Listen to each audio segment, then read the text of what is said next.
This is the critical thing where you need to select the suggestions or search terms. I won't call these search terms, it's suggestions.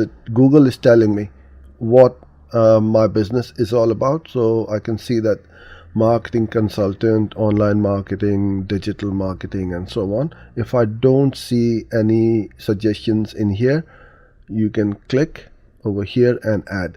So I'm going to take these out because I don't want to run a very generic campaign where I've got social media marketing, Google ads, email marketing, web design. What else have we got here? Web development. I want to keep it extremely tight. So I'm gonna put in Google ads and see what it gives me. I've got here Google mobile ads, Google retargeting, Google PPC. So these are extremely relevant to me. Google ads, mobile ads, remarketing is good, and you can select, and then I can put in AdWords, Google.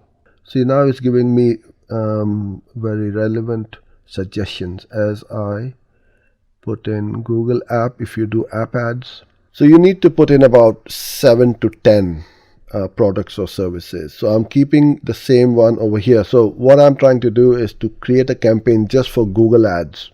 If I want to create a campaign for email marketing, then I will create a new one, and then I will select all the suggestions for email marketing and so on. And the same thing for web design or any other service you may have. So now you go next.